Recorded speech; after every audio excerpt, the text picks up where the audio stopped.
All right, welcome back. This is going to be a quick little preview of week one of the new DPC season's upper division. I'm going to be doing these every single Monday right before the actual week starts, since none of these upper division teams actually play on Mondays. I did my lower division preview yesterday. If you don't want to miss that, I'm going to be posting those every single Sunday as well.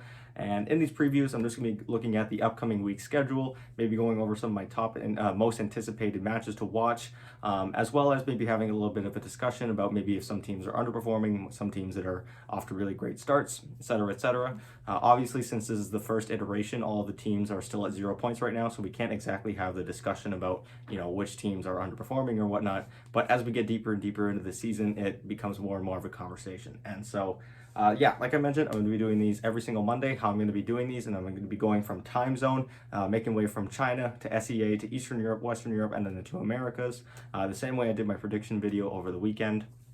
However, something you'll notice with this board, as opposed to my one yesterday, is there is no China on this board, and that is because China's upper division does not play until the new year.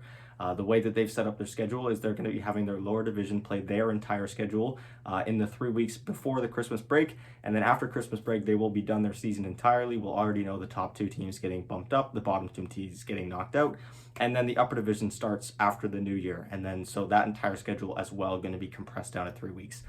So up until the new year, there will be no China on this board, and for now, I'm just going to use that space to put my fantasy picks because, well, there's a yearly fantasy now, which is pretty great. I'm going to be getting a separate whiteboard for my fantasy picks later, just a small little one to have at the start of my videos when I do eventually need that space for China. So, yeah. Jumping right into it without wasting too much of your time here, I'll just get right into my fantasy picks for those of you who are only interested in that. For Southeast Asia, I've pretty much gone with the entire Motivate Trust roster. This is a roster that is looking like one of the strongest of the region, despite the fact that they're a team coming from the lower division. SEA went through a pretty significant shakeup since they finished top 2 in the lower division last time. I also think that they have a pretty easy schedule this week. They play against Execration, who in my prediction video I put kind of low on my board. I'm not really expecting Execration to make it out of the bottom 4. And then they also play against TNC, who again is another team that is coming at it from a different approach this season. They've kind of got a weaker roster that is hopefully going to get better with time, as there are quite a few young players on them. And so overall, I think Motivate Trust Gaming, since they are also playing 2 series, I'm going to be including them because it is important that you only take players that are playing multiple series in a week, because the most amount of points you can get is just from more games being played. And so even if Team Secret maybe, for example, has only 1 match in a week, but it's a super easy match, they won't earn nearly as many points as like an OG or something that plays twice in the week, even if OG like gets demolished both times. That's just an example.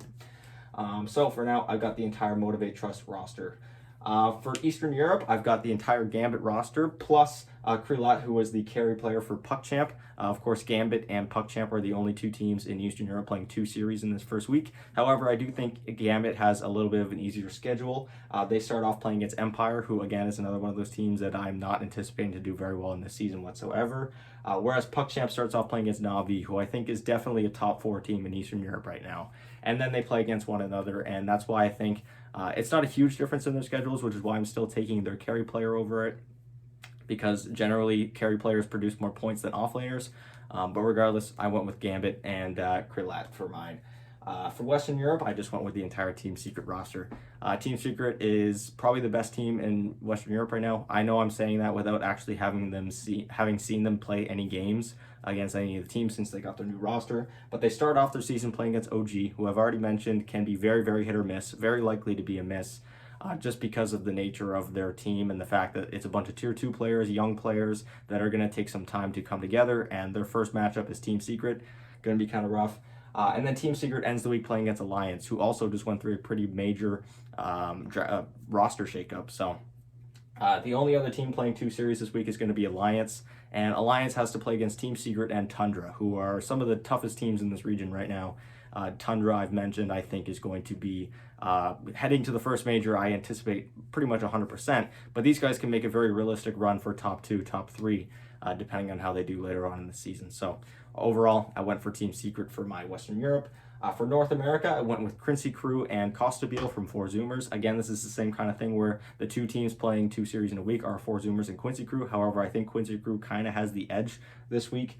They start off their week playing against Simply 2 Based, who I mentioned in my prediction video I think is one of the weakest teams in the region right now. And 4Zoomer starts off by playing against Black and Yellow, which I don't think is necessarily a strong team, but they're definitely stronger looking than Simply 2-based. And when the two of them actually meet up themselves, I think Quincy Crew has the edge. They kind of always have. I know both of these rosters have had a pretty significant shakeup, but historically, Quincy Crew has always had the edge over 4Zoomers. And now finally heading into South America, I have the entire Thunder Predator roster.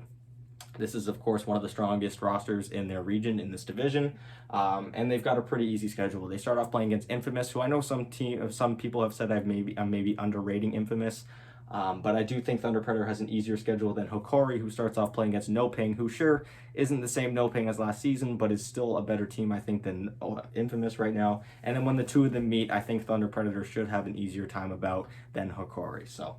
Yeah, those are my fantasy picks. Again, no China included because they do not have any matches. If you're participating in the China fantasy, I don't know why you're doing that. There's no games until January, but regardless, I'm going to get into my preview now. So I'm going to be making my way through this preview. I have the time zones that I'm using for each of these different regions posted up next to the region's names. I'm doing this because I know that I have people watching from all over the place and I want to have a local time. If one of these time zones I'm using is maybe not as popular as some other ones and you're from one of these regions like Southeast Asia or Eastern Europe and you think that there's a better time zone that I could be using for these regions, feel free to let me know. I'm of course not from there, and so it would be greatly appreciated. So starting off with Southeast Asia, they start their new DBC season on Wednesday the 1st, so still a ways away for them. They start off at 3 p.m. with T1 versus TNC Predator, so this is going to be a pretty good matchup. T1, of course, being the team that went furthest to TI this year, probably the most likely for first place, although it is pretty hotly contested with some of these new teams like Boom and Motivate. They're off against TNC Predator, who again are one of the maybe weaker teams. I don't think they're bottom two, but I definitely don't think that TNC finishes top three. So we'll have to see how that goes. After that, at 6 p.m. we have Execration versus Motivate. Again, Motivate looking like one of the stronger teams in this region. Thursday at 6 p.m. we have OB Neon versus Boom. That's going to be a pretty fun one. Boom has been, again, one of those teams that's been generating a lot of hype as of late. These guys were supposed to be in the lower division this season, and now they're looking like one of the top contenders in the upper division. So kind of funny how that worked out. And then on Saturday, I have my most anticipated match, and this is just personal preference. That's what the red star means. We have Team SMG versus Fnatic. Again, Fnatic, one of the most stacked rosters in this region right now, and SMG coming in from the lower division. Now, of course, they did lose KP from last season, but they still got a pretty damn good roster, and it's going to be really exciting for me to watch these two meet. And finally, after that series, we have Motivate versus TNC. So, pretty fun week there for Southeast Asia. Now moving on to Eastern Europe. On Thursday the 2nd, so they actually start even later than Southeast Asia.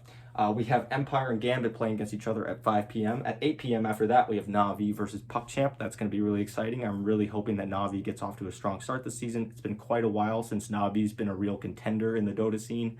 It'd be really nice to see them do well.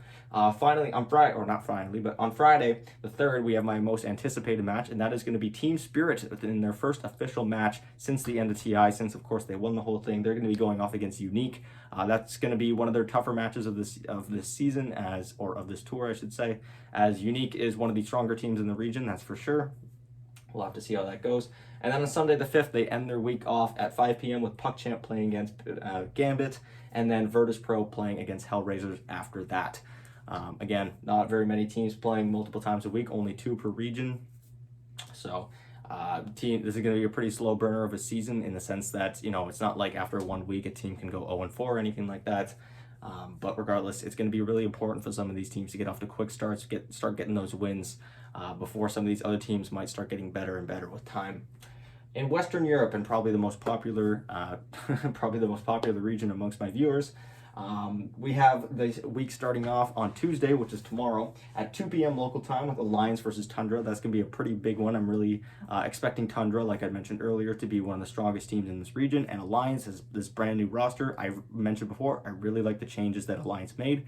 However, there are some things I'm a little bit worried about. And we'll have to see how it plays out. Does Alliance get off to a strong start? Do they get off to a weak start? They do play twice this week, so they could very much go either 2-0, 1-1, or 0-2. And the latter of which is pretty detrimental to their season because, well, 2 series is a pretty big deal when you only play 7. So Following that, we have my most anticipated series of the region for the week, and that is going to be Secret versus OG. That takes place tomorrow, 5 p.m. local time. That's going to be big. I have this here because, well, first of all, we're going to get to see the new Secret roster in action, but also the new OG roster, which is completely brand new. I'm not expecting this to be an OG win. I'd be very surprised if OG pull this out, but it is still going to be fun to see what their new roster is looking like and see maybe how much influence No Tail and Misha are going to be able to have on it. So we'll see. Following that, on Wednesday the 1st, we have Liquid versus Cool Guys. Cool Guys obviously coming in from the lower division, previously known as Spider Pigs, who were previously known as Level Up. One of the stronger teams from that lower division that unfortunately just kind of lost a lot of its roster heading into it. So we'll have to see how that goes. And Liquid's going to have their new roster set up. It's going to be really fun to see Zai and Matuma play for them. Finally, ending the week for Western Europe, on Saturday the 4th, we have Enigma Galaxy making their weekly debut, or their season debut, I should say. After they failed to qualify for the TI-10 through the TI-10 qualifiers. They're going to be starting off their season against Team Tickles, who previously were known as Viking GG. They've managed to hold on to a few of the members from that team, who I think are a little bit stronger right now than Cool Guys. But regardless, this should be a fun matchup. It's going to be nice to see Kuroki and them playing again for the first time in quite a while now. It's been like 5 months or so since they've played in anything DPC related. And then finally, to end the week, we have Alliance versus Secret. Again, going to be a fun matchup to see just how well Alliance is able to do. If Alliance loses their first series, there's going to be a lot of pressure on them to win the second one. And they've got a pretty rough start to the season playing against Tundra and Secret. So we'll have to see. Moving on to North America, and I'm going to be using Eastern time for this one just because I know North America quite well. I'm quite familiar with it, actually. Starting off their season is going to be tomorrow, starting off at 3 p.m. It's going to be Quincy Crew versus Simply 2 Based. I'm anticipating this to be a Quincy Crew win. As I've mentioned before, I think Simply 2 Based roster is one of the weaker ones of this division. But they could surprise me. Quincy Crew still had a pretty sizable amount of changes there. They've only managed to hold on to 2 of their players since TI. On Wednesday the 1st, we see the debut of Undying since their TI run. They're a team that I'm very excited to watch this year, as they just barely missed out on both majors last season, and they kind of overcame Evil Geniuses at TI. They even took a game off them at one point and finished above them in the group seedings, but alas, they didn't make it through the best of ones, unfortunately. So it's going to be nice to see them. They're up against D2 Hustlers, who I've mentioned is a team that is also looking like one of the weaker of the region. They lost 4 of their 5 members heading into this season. We'll have to see. We then have 4 Zoomers versus Black and Yellow. This is going to be a nice little grudge match for some teams that are probably not going to end up near the bottom, but also not near the top. A nice little middle team. I think this is going to be a pretty important series for these guys, as they are expected to be right next to each other on the standings. So whoever wins this might end up above the other one on the standings later on. Finally, they end the week off on Saturday the 4th. Evil Geniuses makes their debut against none other than Arkosh Gaming, which is going to be hilarious. However, that's not my most anticipated series of the week. I would say it is. And it might actually be tied with my one that I'm actually very excited to watch, and that's Quincy Crew versus 4 Zoomers. Again, new rosters on each side. Traditionally, Quincy Crew has always kind of been like 4 Zoomers' big brother. They've always kind of had the edge on them. And we'll see if these new changes that 4 Zoomers made is going to be enough for them to overcome. But again, I am still very excited for the EG match against Arkosh, as we're going to finally be able to see Jirax after he's come out of his retirement. Nightfall is going to be playing his new position, and we'll see how it goes. Finally, ending things off with South America. Sorry to have had you waited this long. I apologize for having you guys at the end of the video. That's just kind of the way it works. But I'm not the only one that's going to have you wait, because your season doesn't actually start until Thursday the 2nd. So still a few days away, but that kicks off with Infamous versus Thunder Predator. Pretty exciting matchup, as Thunder Predator is the old no ping pretty much. And Infamous is one of the middle of the pack teams in my opinion, so it's going to be pretty big. If Infamous gets an upset here, this could really jumpstart their season, maybe get them a spot in the top 3 or top 2. Friday on the 3rd, we then have No Ping versus Okori.